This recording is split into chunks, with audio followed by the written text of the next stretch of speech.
Pour ce podcast numéro 12, étant donné que nous sommes dans le mois sur les aborigènes, je vais vous parler du roman que j'ai écrit et qui s'intitule Les rêves de l'aborigène. Alors, dans un premier temps, je vais vous lister les thèmes importants qui reviennent dans le livre afin de voir tout de suite s'il est fait pour vous ou pas. Les aborigènes d'Australie, évidemment. Le rêve lucide, je vais y venir dans un petit moment. Le didgeridoo et la spiritualité. Ça, c'est les 4 thèmes récurrents et très présents du début à la fin du roman.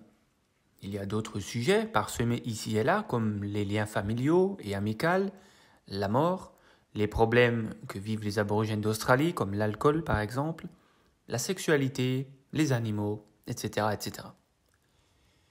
Pourquoi j'ai écrit ce livre ? Eh bien, tout d'abord, pour faire connaître les 4 thèmes que je viens de citer et qui me tiennent à cœur. Ensuite, je le considère comme un roman initiatique, avec une vraie transformation intérieure et des conditions de vie du protagoniste.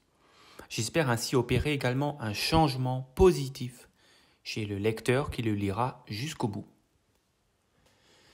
Je voulais faire connaître un peu ces thèmes qui ne sont pas très connus dans notre monde occidental. Les aborigènes d'Australie, on n'en parle pas beaucoup. Et pourtant, nous avons beaucoup de choses à apprendre d'eux, comme je vous l'ai démontré dans les précédents podcasts. Le rêve lucide, je ne sais même pas si vous, qui écoutez ce podcast, avez déjà entendu parler de cela, tellement c'est méconnu. C'est en fait une technique qui consiste à s'éveiller pendant la nuit, mais dans nos rêves. Nous devenons alors conscients d'être en train de rêver et pouvons diriger notre corps onirique dans le rêve pour faire ce que bon nous semble. Ceci est assez incroyable, puissant, et tout le monde peut le faire. Cela s'apprend, il y a des techniques précises à faire tous les jours et avant de se coucher pour déclencher la lucidité dans vos rêves. J'ai fait des rêves lucides à plusieurs reprises et je peux vous dire que c'est comme si vous étiez dans un monde parallèle, comme si vous étiez dans un jeu vidéo, et c'est même encore mieux que la réalité virtuelle avec un casque devant les yeux. Parce que là, on fait les choses avec tout notre corps, on a toutes les sensations comme si c'était en vrai, et on s'en souvient le lendemain matin. C'est vraiment dingue et sans danger. C'est pour cela que je voulais contribuer modestement à populariser cette pratique qui permet au final d'aller à la rencontre de notre inconscient. Et vous pouvez commencer un vrai travail de développement personnel avec cela. D'ailleurs, il y a un film qui a un petit peu popularisé le rêve lucide, je trouve ça bien, c'est Inception, avec Leonardo DiCaprio, que je vous invite à voir si vous ne l'avez pas encore vu. Le personnage principal de mon roman est donc un spécialiste de cela et une grande partie des péripéties se déroulent dans ses rêves à lui.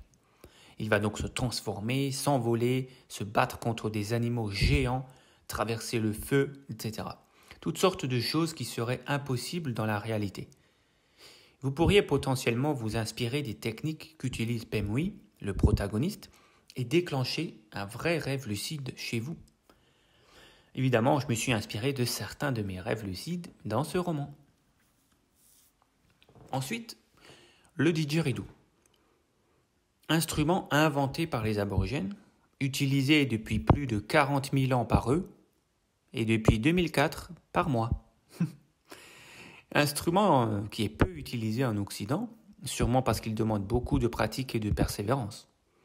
C'est tout ce que je vois comme explication, parce que sinon, cet instrument est tellement puissant en termes de son, de vibration, d'émotion qu'il peut véhiculer.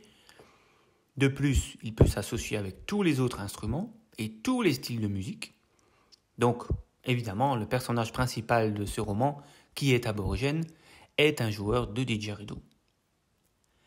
Et enfin, la spiritualité. Je crois qu'il faut que j'admette que la spiritualité fait entièrement partie de qui je suis, que ça me passionne depuis toujours et que ça transpire à travers nombre des mots que je dis et des choses que je fais dans mon quotidien, et cela depuis mon adolescence. Pour moi, il y a un autre monde, et même plusieurs autres mondes invisibles, énergétique, on va dire, dans d'autres dimensions. Et je crois que nous provenons d'un de ces mondes avant de nous avoir incarnés dans ce corps physique d'humain. Et j'ai également la croyance que nous pouvons nous brancher sur ces mondes-là, en quelque sorte, nous connecter pour en tirer quelques avantages avec différentes pratiques spirituelles. Donc la spiritualité est présente dans l'histoire, dans les personnages, et j'espère en fait dans tous mes livres. Je vais vous lire à présent le résumé qui a été rédigé par une de mes bêta-lectrices, Isabelle Casier, que je remercie au passage pour ses retours très constructifs qui m'ont bien aidé durant l'écriture du roman.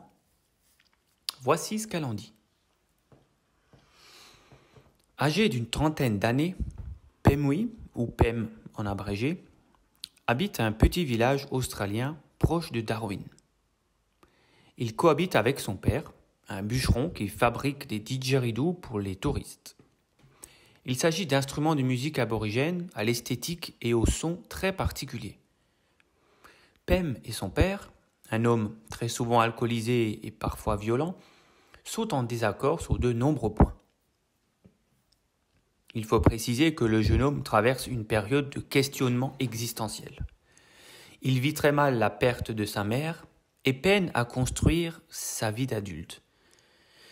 Il ne sait pas vraiment à quoi pourrait ressembler sa vie familiale et ses seuls revenus, récoltés au fil des heures passées à jouer du didgeridoo, sont très modestes.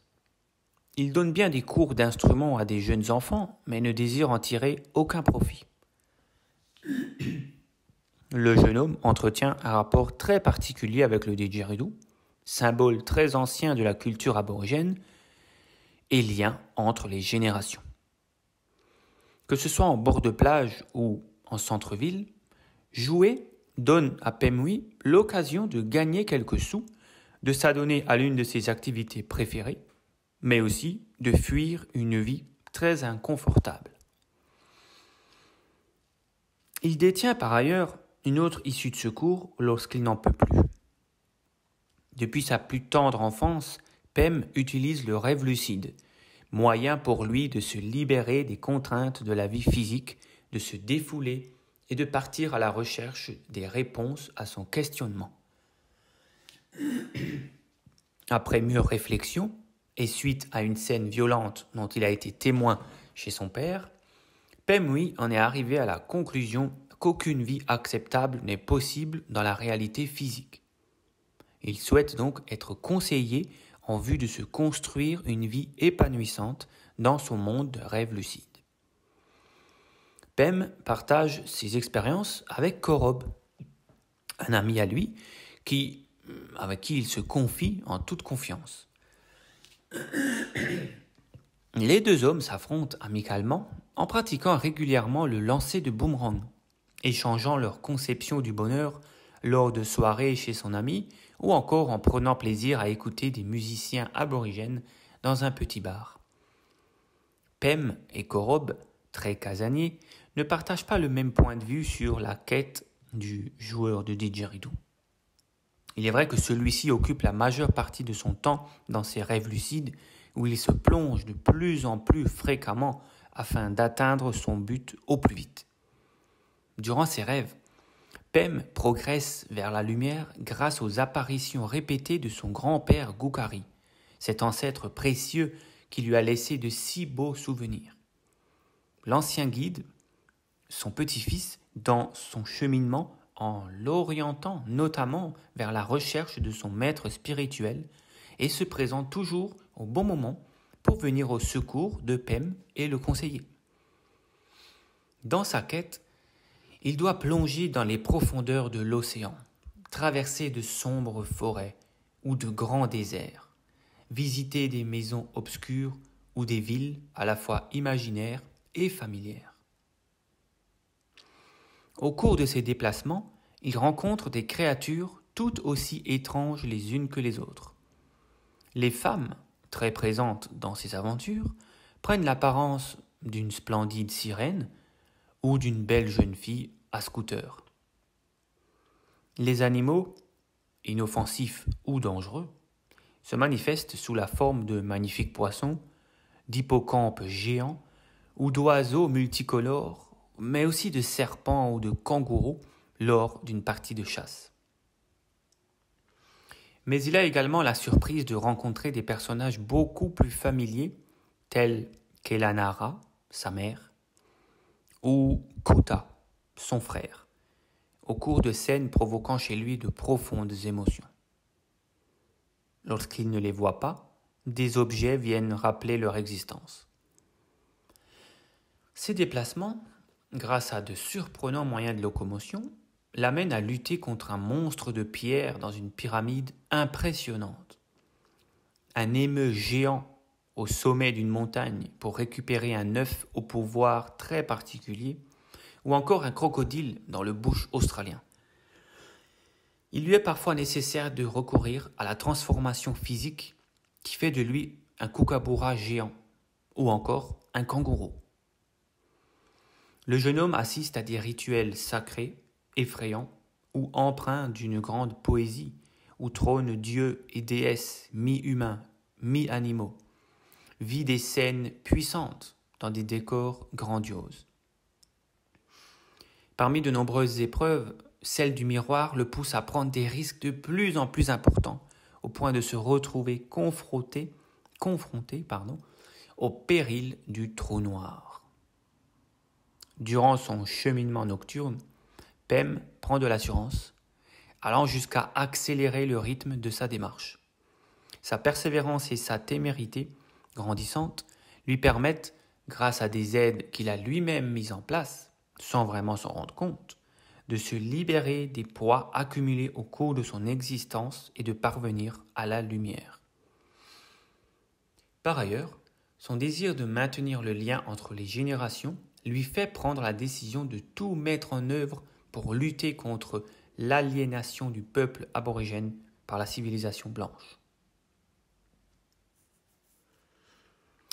Voilà, si vous pensez que cette histoire peut vous divertir, ou encore mieux, vous apporter des prises de conscience, eh bien, il ne vous reste plus qu'à vous le procurer. Vous pouvez également vous rendre sur la page Facebook du livre qui s'appelle, comme le titre du livre, « Les rêves de l'aborigène ». J'espère que ce nouvel épisode vous a plu. Si vous avez des questions, n'hésitez pas à laisser un commentaire et je vous donne rendez-vous dans une semaine pour le podcast numéro 13. Je vous parlerai cette fois exclusivement du didgeridoo, avec bien évidemment démonstration en direct. Vous allez entendre le son magique de cet instrument ancestral. Je vous invite à liker les pages de mes 2 livres, Les rêves de l'aborigène et Didge Coach sur Facebook. C'était Francesco Mondato pour le podcast hebdomadaire Partage de vie.